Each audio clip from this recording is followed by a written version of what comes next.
Welcome to Make That Paper, the show where we talk about all the crazy jobs we do to make the cash we need to support our artistic dreams. And yes, I still read from a script. And to remodel the bathroom because even the cobbler needs to wear shoes. Yes, on today's episode, let's chow down on the baking business, get into a little jewelry tomfoolery, and discuss the adult education vocation. We are your hosts, Jamie Parker Stickle And Jason Bieber. And on this episode, we are talking to a rock star interior designer. We have personal knowledge of this. And visual artist who remakes your space on site or from across the globe. She goes by many monikers: the board baker, the silver lining, and to a select few, friend. And we are so lucky to be in that select few. Thanks. We are thrilled not just to have her on the show, but to have her here with us in person.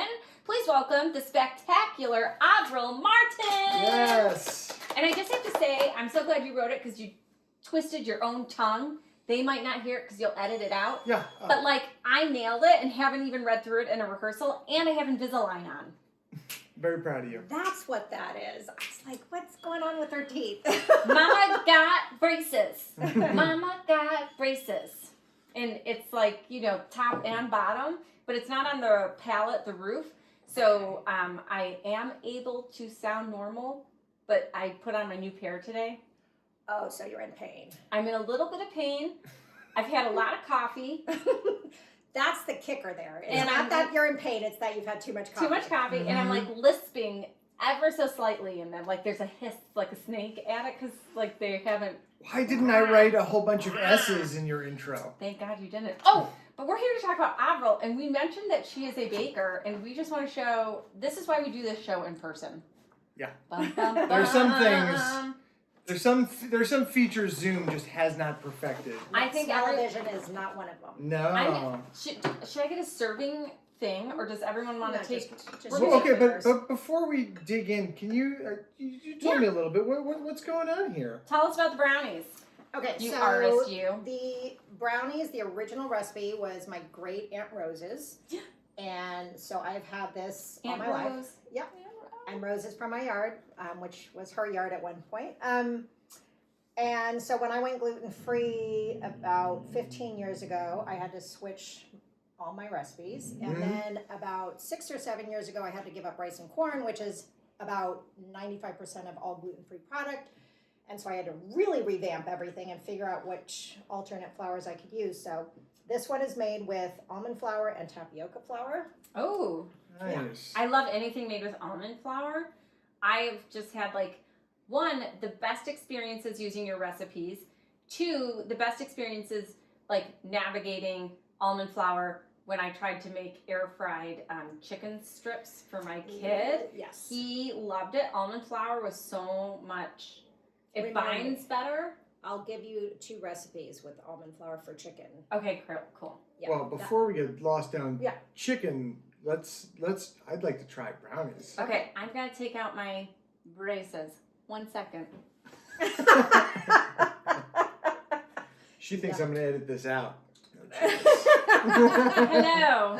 Welcome to my show. Welcome back. That's why I wore these today. Oh, my mic is there. Okay, my hands were in my mouth, so I'm going to take my own. You go first. Great. I will take my own right from the middle. So these ones I added white chocolate chips and macadamia nuts. Oh my And God. I used monk fruit like we talked about because we're both trying to cut back on sugar. Okay, That's it. cheers. Cheers. All right, so good. Mm-hmm. You're telling me that this sweetness is just monk fruit? Yes. It's Did you- bananas. Right. No, it's monk fruit. Yeah. I mean, Avril's an artist, but she's also a baker and a cook, and she has 2 cookbooks out. And we'll put links to them. And I just want to say, how do you substitute monk fruit? Is it 1 for 1? Mm-hmm. Yeah, monk fruit is the only natural sweetener that you can do 1 for 1. Like stevia, it's like a few drops and it's already over sweet. Mm-hmm. So yeah. That's good. Thank you. You're very welcome. So this is considered health food, yes? Absolutely. You've got the almond flour, so that's protein and healthy fats. Macadamia nuts. Macadamia nuts. It's got coconut oil, It's got eggs, more protein. So yeah, it's absolutely healthy. It's not just brownie-licious with that crispy top. Mm-hmm. It's a little bit fudgy. Yes. And it's even better when it comes straight out of the oven, but I made these yesterday afternoon, so. We could have recorded at your house. Do you know what I find interesting? Is that monk fruit always has this cooling effect, almost like menthol when you eat it. Elle said it's like mint. Yeah. Mm-hmm. But you don't taste mint. It just has this cooling effect on the palate every time. What is that? I don't know, but it would be great as a mint chocolate one. Does that happen 100%. when it's hot? If it's like hot out of the oven? Yes. Yeah. Ooh, that must be funky. Having like the hot food, the hot brownie actually have a cooling effect? But it's not really cooling when it's the hot brownie out of the oven. Okay. Yeah, I'm kind of. I mean, but you can get that sense of the monk fruit on your tongue. I told Elle I would do half monk fruit, half regular sugar next time to see if it's different. Yeah, and see if the sugar would balance out that. But it's off-putting for her. So. She's not old like us. For listeners, Elle is her daughter. Yes. Mm-hmm. And she's such a sweet supporter. And also called the board baker junior because she loves to bake and cook as much as I do. Okay, sorry guys. So we want to talk to you guys about Avril for a second and why she's so special to us, because our side hustle, our side hustle is vacation rental properties. And we could not have done it the way we wanted to do it without our interior designer / artist Extraordinaire, Avril. So you guys have all seen pictures of our gorgeous homes, and we brag about our gorgeous homes, and Avril's the artist behind them. That's right. It's like pretty cool that you're on the show right now. So talk to us about design and how you being what do you call it, a fine artist? When someone's a painter and a drawer. A visual artist? A visual artist. Oh God, you guys, I had too much coffee. Being a visual artist transitioned into your career as an interior designer. Which came first? Because you are a visual artist. Right. I didn't even know that interior design was a job until I was in college. Amazing. Grew up in suburbia and the most boring interiors ever. My parents' house is... was not the inspiration. No, definitely not the inspiration. I had to learn a lot. So I've always done art. My brother and I would take art classes. We would do art. It just was part of who we both were. I tried doing art at UCLA and hated the starving artist mentality. I was like, you people suck. And so the next semester I did calculus and computer class. What's wrong with you? I was at one end of the pendulum and I needed to get the hell. Can I say? You can swear. No kids are listening to this. Okay, great. All the fuck the way over here. Yeah. That's what I needed to do. And then I came back to the middle and finished my degree in French and linguistics. But during all that process, one of my friends at UCLA, her mom was an interior designer and owned a business in the San Fernando Valley, kind of close to where I grew up. And so I got to do a tour of it and I got to see all their visual creative stuff. And it's a business. Yeah. I was like, oh my God, it's both sides of the brain. Yeah.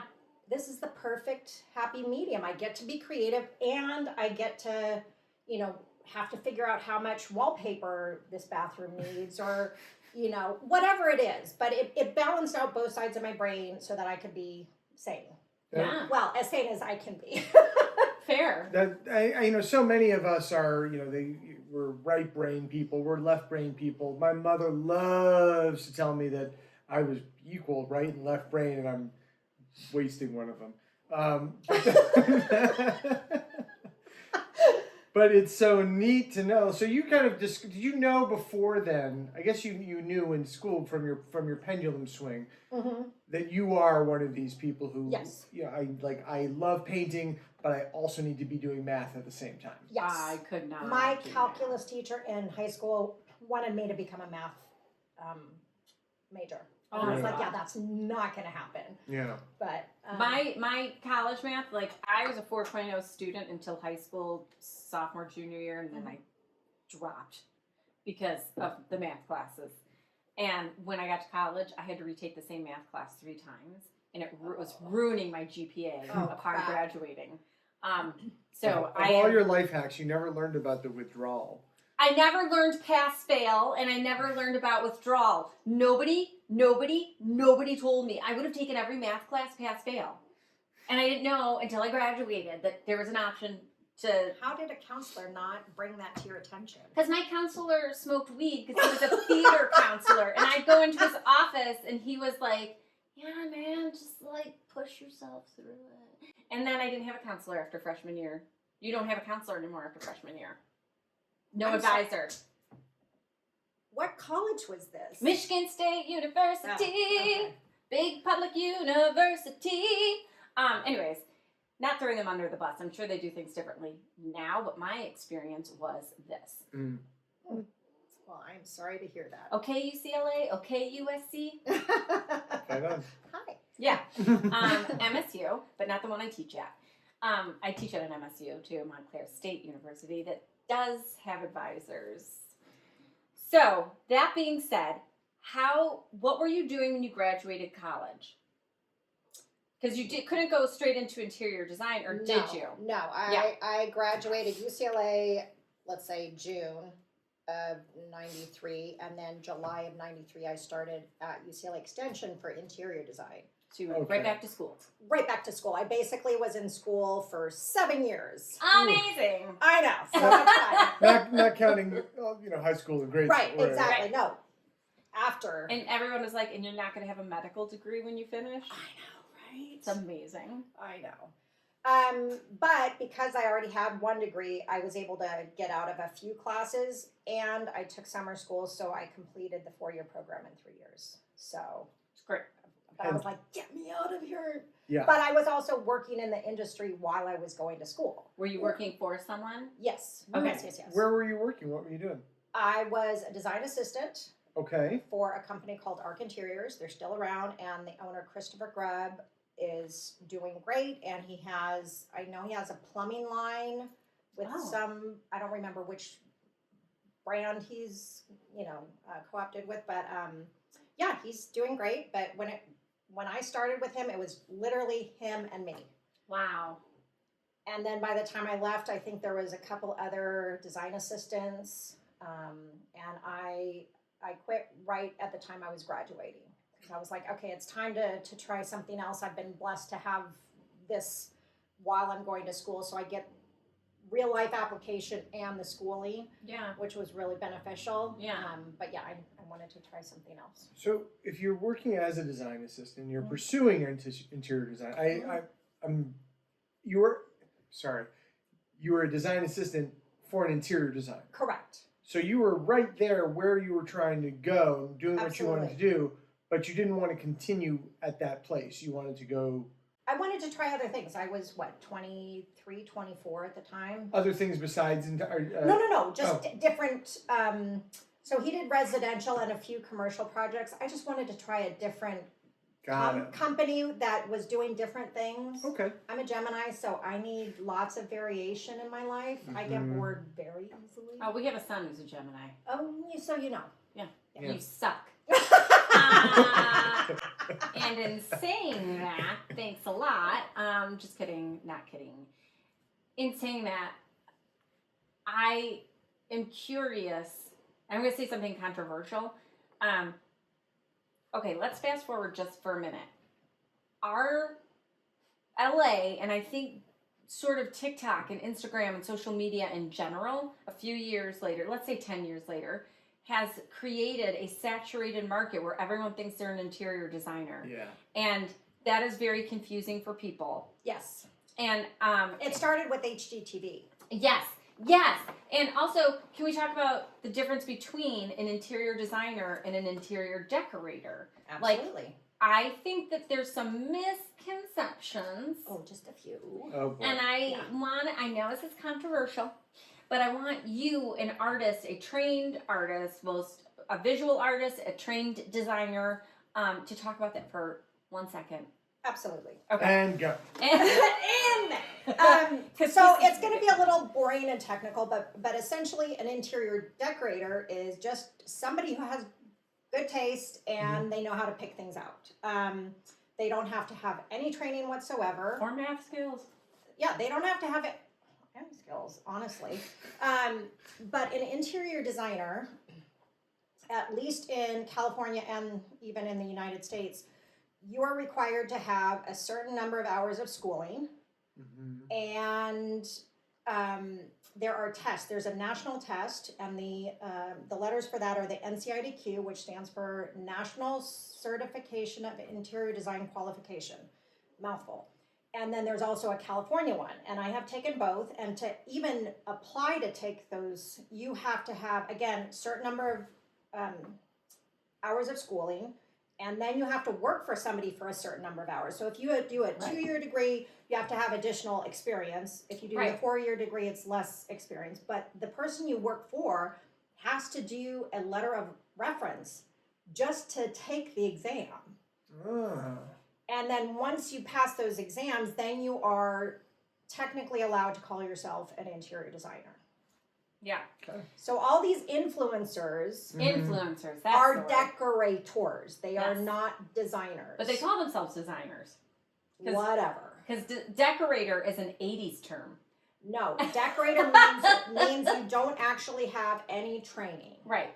Exactly. And I'm not saying they don't have good taste. They do, but they don't understand the technical aspects that go along with design. When I am redoing a kitchen for somebody, like for your Joshua Tree space, Yeah. it had the tiniest kitchen and yet so many bedrooms. And trying to cram people into that tiny little space made no sense. So we doubled the size of it, made it so it was functional for multiple people to work in the space at the same time. Yep. A decorator / influencer isn't going to understand that. They're going to work with what's there and just make it look pretty. Right. Sort of like a staging person. You know, there are professional stagers for when you're selling a house, and they, you know. I have a friend who's a stager. He's been on the Flip or Flop show multiple times. Yeah. He actually has it, from what I remember, he has a 2-year degree. I can't remember where he got it from, but anyway. So he has training. That's incredible. Yeah. Because, you know, and that's a fast-growing, booming business of the last Decade or so. The last decade is, you know. Yeah. And as I understand it, you need either to have, for being a stager, you need to have access to finance because you have to buy all the furniture and then you have to have a storage warehouse. So that's where that is happening, and good taste. Right. And good taste. Oh, and let me go back because Joanna Gaines, who I think has an impeccable taste level, and I love her looks.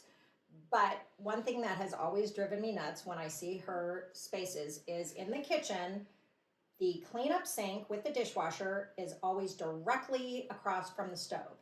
If somebody is trying to clean up dishes while somebody else is trying to get Thanksgiving dinner ready, and you try and open the dishwasher and the oven at the same time, you can't. You can't. And nobody can get through there. You're going to, it's not functional. Right. So she gets credit for knowing you need both, but she loses credit for not knowing for how the to place functionality. them. But what's crazy is that there are actual trained designers that don't even know that. Well, now we can't say that part. Anyway, so Maybe, there's you know a what? very long-winded explanation. Maybe they're designers, but they're not cooks. Yes, this is true. Oh my God! Yes, I was watching a Real Housewives of New York City, And this we one lost was her. and this one was a couple years ago, and I forget the name of the woman who's no longer on it. She was a writer and a news producer at one point. Anyways, her husband, she's a widower, and her Manhattan apartment, she never cooked. All she did was order in. So in her kitchen, she would storing in the oven, like, you know, using it as a cupboard for, you know, whatever, mail and stuff. But anyway, she brought in a designer to remove the kitchen entirely and make it an office because she's never used the kitchen as a kitchen. So, like, she transformed it. And I was like, huh. And doesn't even make her own coffee at home? No. And I thought about that. It's a lifestyle. I thought about that. It's a choice. It's a choice. But I thought about that for a while in terms of where we are today with these air fryer toaster ovens that have become functional ovens. Like we rarely use our oven. We use it maybe once a month. It's for pizza. It's for pizza. We rarely use it. We could put both pizzas in the air fryer if we wanted. And I thought, well, geez, where is this going? Our kitchen's going to start eliminating the need for an oven, and we'll just have stovetops and air fryers, and design will be around that space for fun, making space for these things versus well, you've seen like the small space living, the apartments, and we have one in Yucca Valley. Well, that's a nice big space, but I'm talking about apartment buildings. For the kitchen is a small space, though. We the have upstairs a functioning. One. Yeah, it's a little kitchenette. Yeah. I don't mean that, but yes, I'm talking about ones where in old flop houses where you'd have the shared bathroom down the hallway, and now you have shared kitchens where the apartment itself doesn't have a kitchen because it's not something that anyone's using with any regularity, so it becomes a shared amenity. Except for refrigerators. You don't want people sharing. Well, you get like a dorm fridge. All right, you know what? Shh. You're so pretty. Stop. I got what I need. No. Moving on.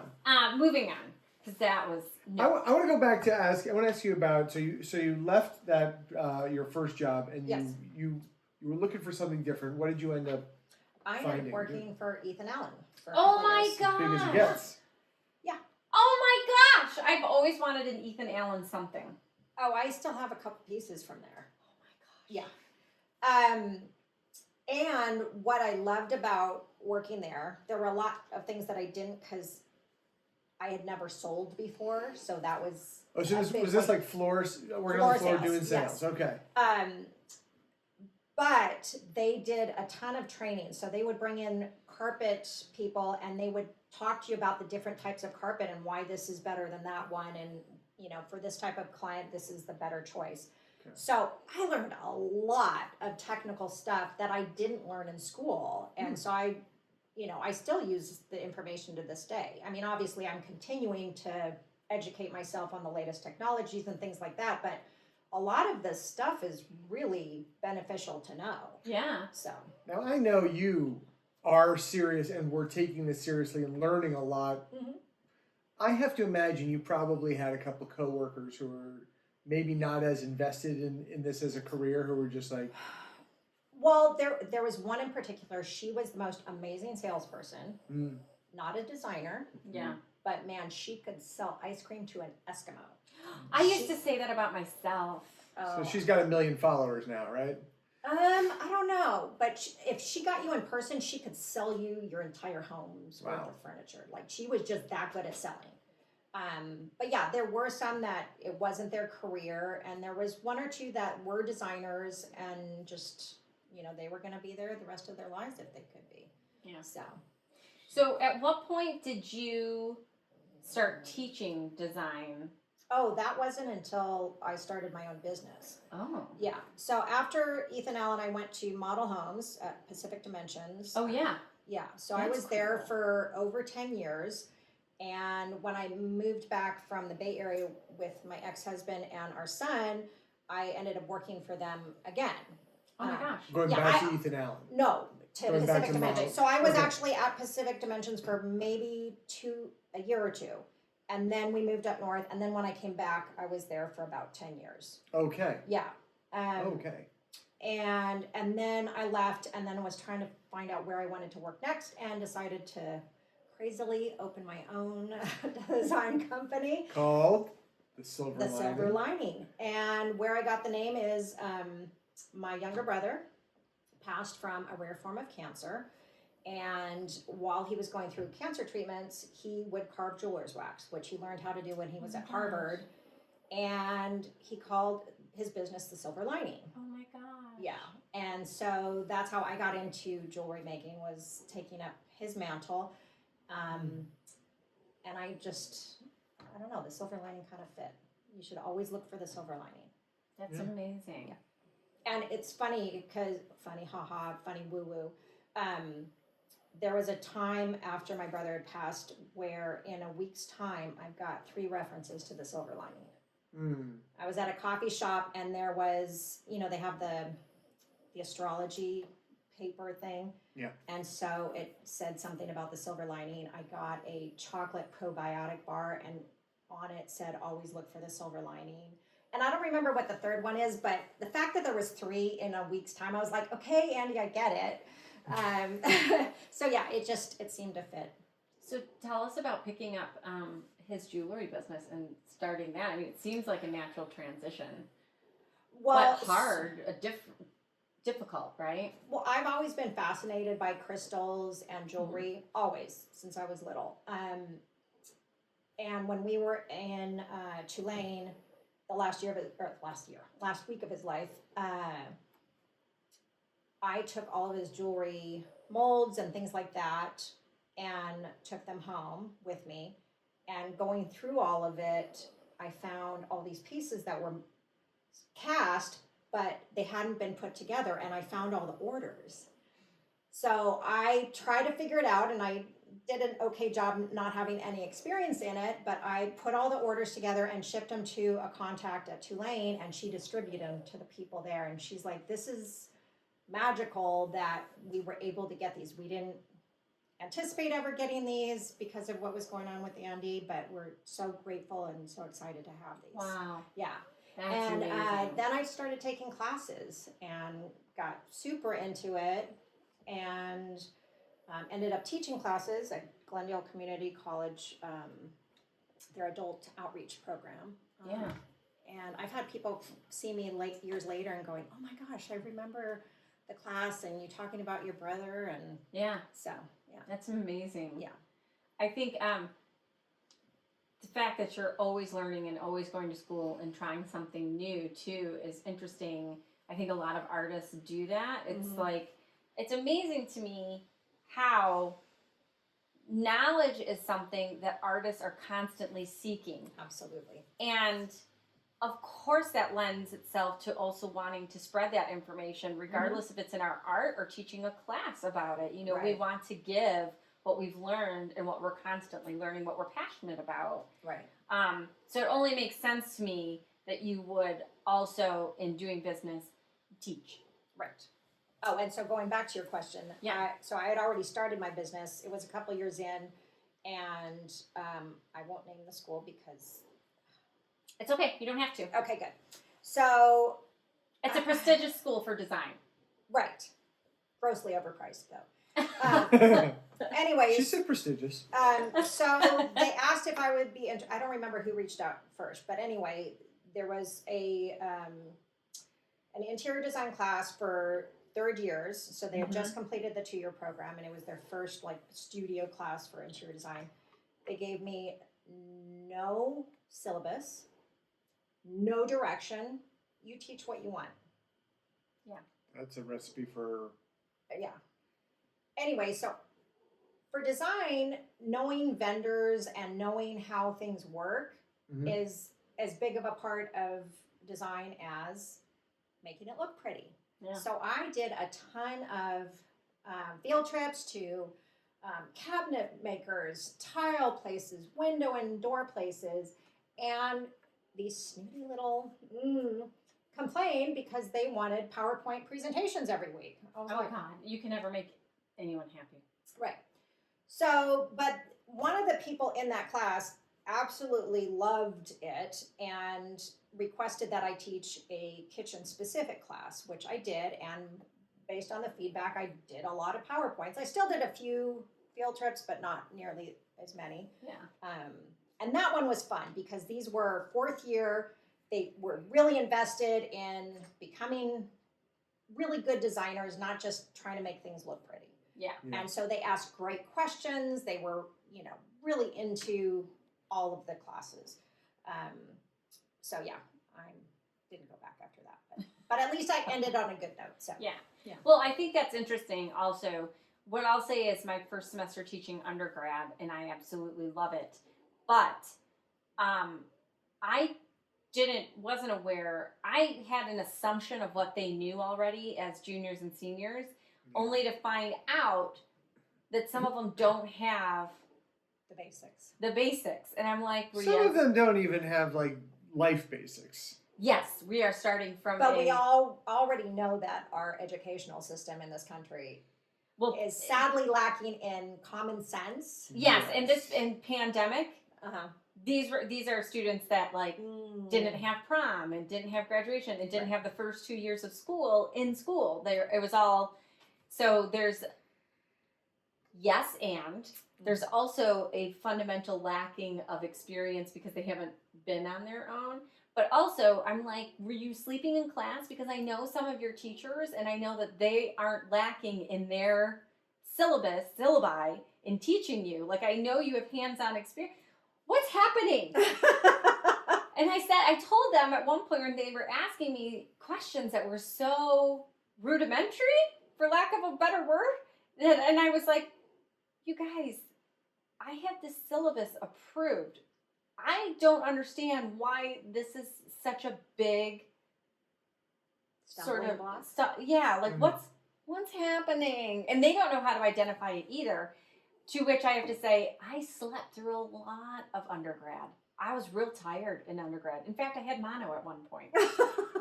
So I wasn't just being tired. Oh, and I also grew 3 inches in undergrad. So I had a late growth spurt. So my undergrad years were spent a little bit like loopy. Also, apparently. And I was just smoking a lot of weed. I didn't smoke any weed and I didn't drink.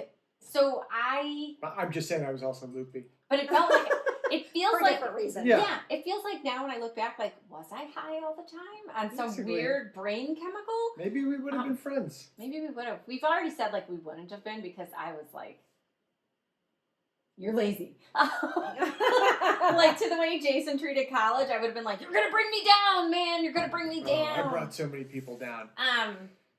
So we met at the exact right time.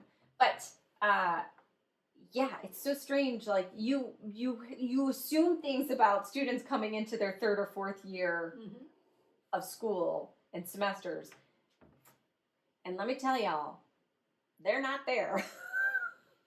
No, ma'am. And the ones who aren't speaking up, it's like, you gotta let me know if this is like you're not understanding too, or if this is just basic, like I am repeating what you are.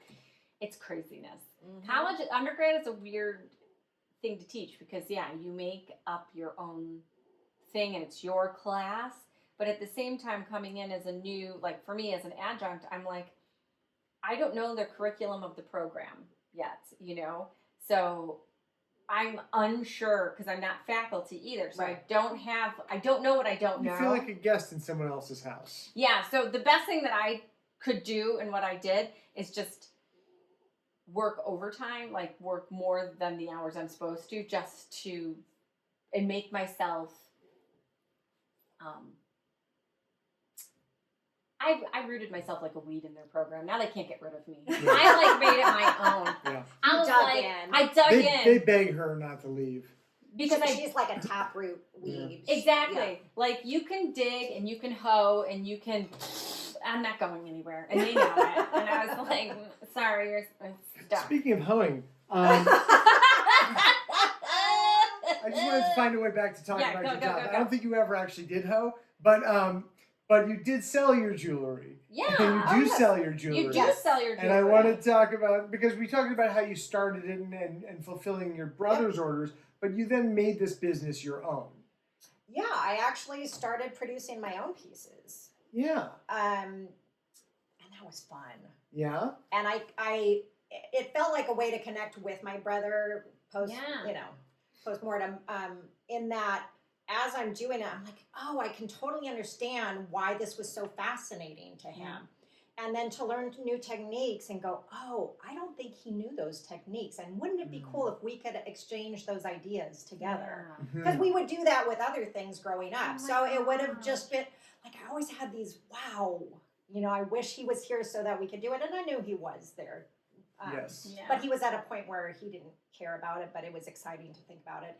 And then the first time I ever soldered a setting onto one of his pieces, I literally broke down in tears because I was like, this is so exciting that I've learned enough that I can now, you know, tweak these pieces for people to really enjoy it. You know, I can put in a birthstone or whatever it is versus having to take it to a jeweler and have them do Right. it. So, Right. yeah. Were you a single parent at this point? That is a good question because I went through the divorce probably about 4 or 5 years after my brother passed. So I had started taking jewelry classes, but I can't remember what the point was of. It was right around the same time that I was. Yeah. Because I doing just all that. the reason I asked, and not to be like too personal, is that you ran your own business as an artist while raising 2 kids as a single parent, and your ex-husband was sick with cancer. He was sick with cancer after the divorce, both times. But what was crazy is the NCIDQ exam, I took it when they were both under 5. Oh my gosh. And I was studying for 6 months for that thing. There are designers that take it multiple times. Right, just like the. And just I was like, like, the farm. I don't have the brain capacity to study this hard and this long for multiple times. So Right, I right. need to do this right the first time.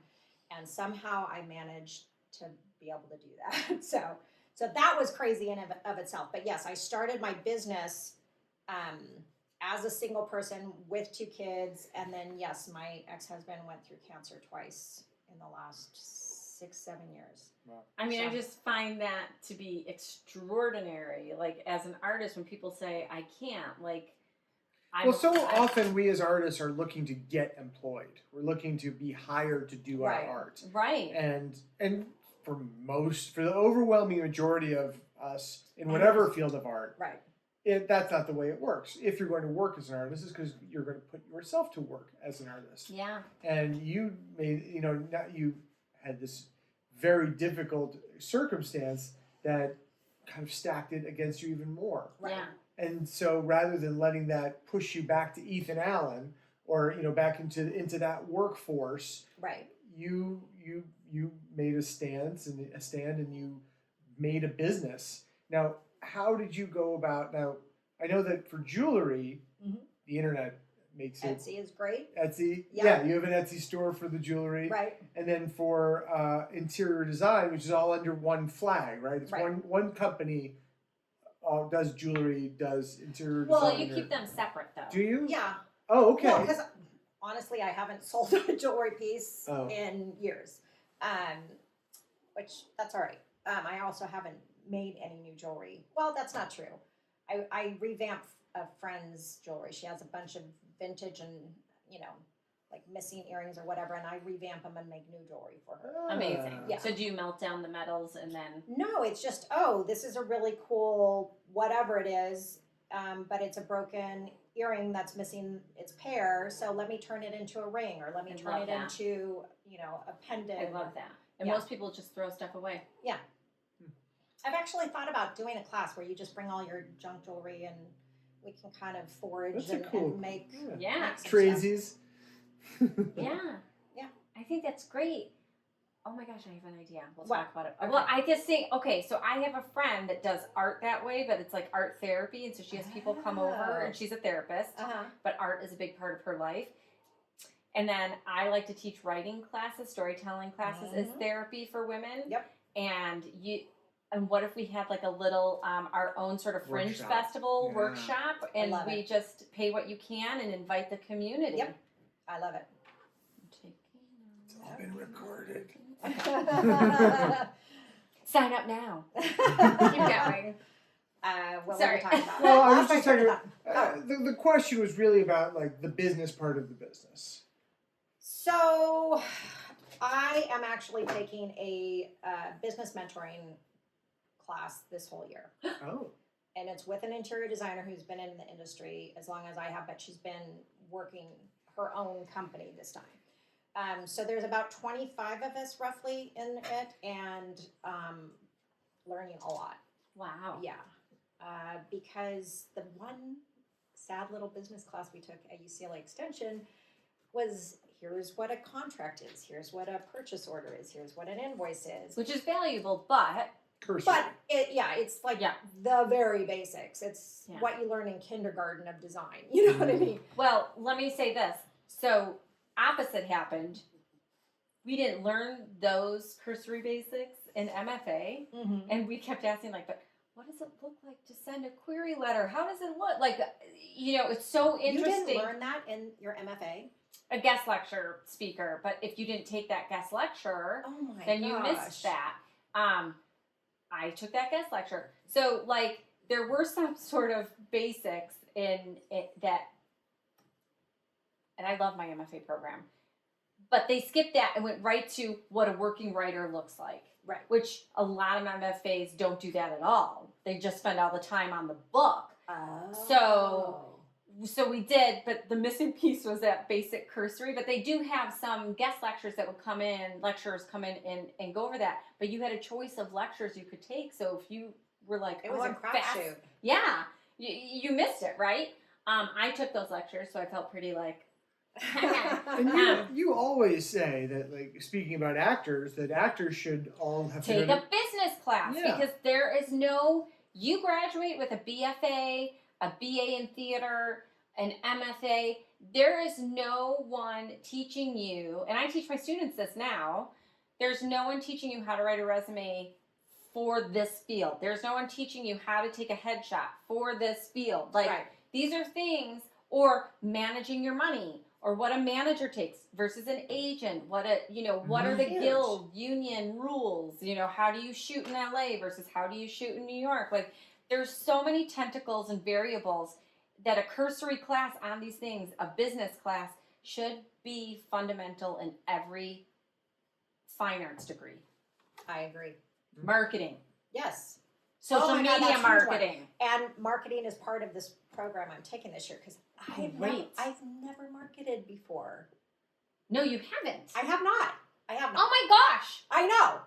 Because I never knew, I don't want to dump all this money into XYZ and have it be totally useless or get to the wrong people. So, And marketing, is a money pit if you don't. If it's not done right. Yeah. And PR too. Like, if you're not ready to hire a PR person, and you should get to a point in your career.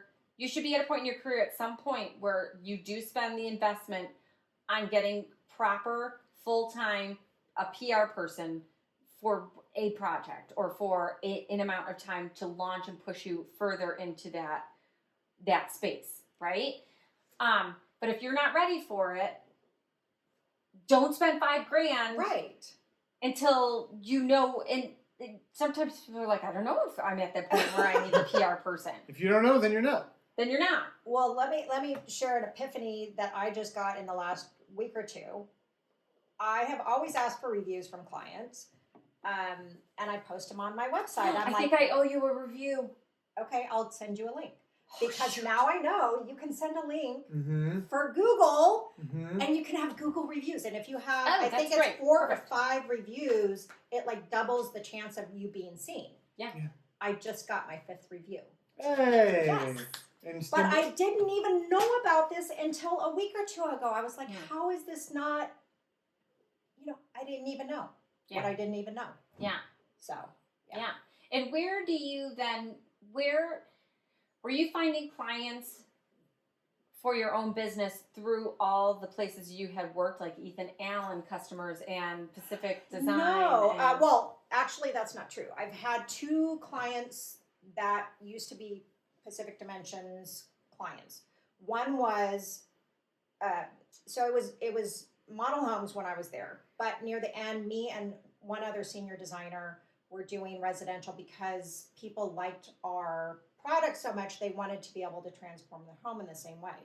So I worked with this one couple while I was at PDI and did their home. And then several years later, I don't remember how, I think he found me, because I did have a jewelry website for a couple years. He found me through that and asked if I was still doing interior design. I was like, as a matter of fact, I am. Amazing. Ended up doing this really fabulous project with him. He's part of a developer. And they took over this high-end condominium complex in Santa Barbara. Absolutely beautiful with the terracotta stairs, My favorite. beautiful fountains in the public areas, the whole 9 yards. I ended up working on multiple models over a 1.5 year period. And it was just such a great experience to be able to do that. And that was through PDI, because PDI actually did one model for them and then wouldn't return the call. Oh, they're lost. Dirt. That's the tea. Yeah. And so I ended up doing, I think, a total of, let's say, 8 models with them over a 1.5 years. Yeah. Holy crap. Yeah. And then you did 3 of our rental homes. Mm-hmm. And I want to talk about that for a second, because I think when you talk about art, sometimes it's, you know, everybody wants to be a visionary and recreate the wheel, or do teardowns. And I'm trying to find a segue into something that we've talked about before that we want to do. Mm-hmm. Is that we see the beauty in something that already exists, and using our imaginations to redefine the space, but keeping its integrity. Yeah. Right. Don't gut it. We're not gutting. Instead, you know, one thing that we have a problem with in the world is we're not recycling enough, and we're just creating more trash. And that sounds Absolutely. so basic when I say it, but it's a huge monumental issue. We throw away furniture. We throw things away instead of recycling and rebuilding from what exists. And some things have served their purpose, and it's their time to move on. But so much does not serve its full. Get its full. Well, here's the problem. Yeah. There's not just fast fashion. There is fast furniture. Yeah, exactly. There is way too much. If you look 50 years ago, there was good quality furniture. Yeah, and it would stay in the family And for you 100 have years. those- Yeah, some of you those would pieces. refinish it. You would reupholster it. You would do all that You would stuff. But refill the it was a seats. solid base, so it was worth the investment to do that, and it would last another generation. Yeah. Right. Now the stuff falls apart. If you sit on it too many times, the spring breaks. Yeah. Right. You know, so you don't want to reupholster that because it's not worth it, because the base is not solid. Yeah. So, but I worked with clients that we've reupholstered, you know, a grandmother's chair and ottoman and made it feel very fresh and modern, Yeah. but still have that history. I have some of my grandmother's mid-century slipper chairs that I have reupholstered multiple times over the last 20 plus years. Yeah.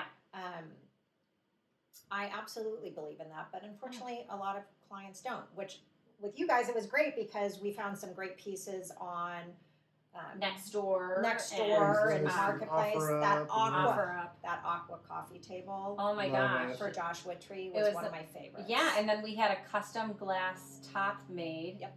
With rentals, you want to do that for Yeah. nightstands, coffee tables, because people aren't going to care. They're going to put their They're not going to use your coasters. No, They they're don't- not. We spent such an investment on coasters just for them to not be used. Yes. I can't imagine Well, my favorite thing is why we that bothered. the coaster. We have this big tray of coasters, and it's Jack's favorite game, or he was when he was little, to go to the house and take all the coasters out and make like a walking path out of them. Like, all right, they've served a purpose, not their purpose, but they were enjoyed. Yes, they Yeah. were Probably used. more than they ever were intended to have been. Yeah. I want to pivot if we can, because you've got a whole other line of work, and we started with it. We opened with it. We dined on it, but we haven't delved into it. Okay. You are the board baker. You have Yes. two cookbooks. You have brought us brownies. Not just brownies. If Today. But if Avril invites you over for coffee, Go. she's gonna have Go. scones Yeah. that she made that morning. Oh, I just made some yesterday. Because I had some vendors and people coming over, so I was like, oh, let me make a batch. And I'm just gonna go to the donut shop and have a dozen donuts ready for company. You're like, no, I'm gonna make you something from my heart. well, I want to be able to eat it too, and Right. I can't go to the donut shop because they don't I mean, I have. shouldn't. So is that really the underlying thing? It's just because you want to partake, you have to make everything yourself? Yeah, pretty much. Pretty much. Yeah. That's Yeah. how it's at least started. But you do have a passion, and you have the cutest kitchen Yes. in the whole world that I would want to spend my time cooking in as well. It is not what most people would imagine an interior designer's kitchen to be, because it's not, high tech. It's not. No, straight out of Miss Mabel. Miss It- Marvel? Miss Mavel? Mrs. Maisel? Yeah, it's straight out of Mrs. Mavel. Yeah, it has the original farmhouse sink with integrated side counters that drain into the sink. It has the original built-in cabinet with glass uppers. It's amazing. I've had to finagle it to where it functions for how much baking I love to do because it doesn't have a lot of counter space, but I absolutely love my kitchen. Yeah. I'm going to date myself.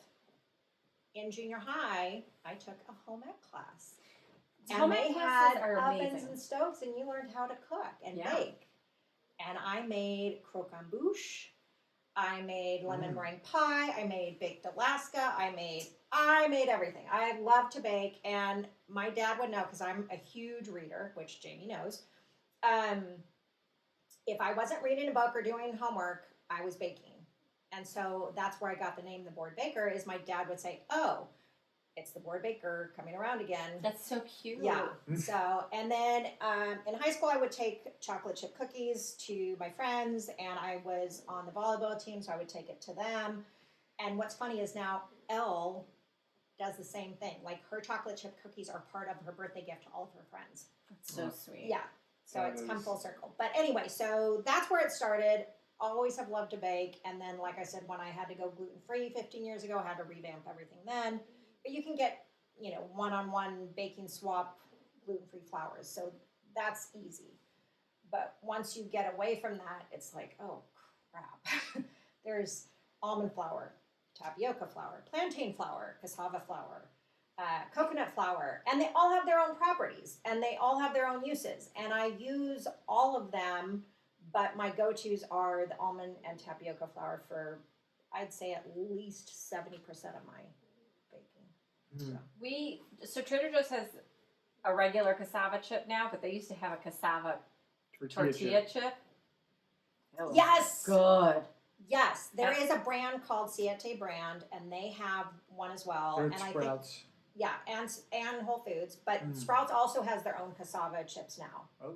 Yeah. Ooh, I gotta go to Sprouts today. But I was so mad when Trader Joe's got rid of them. Me too, because the cassava root chip breaks your teeth, man. I can't. It's too. But you want a quote unquote tortilla chip. You want tortilla chip?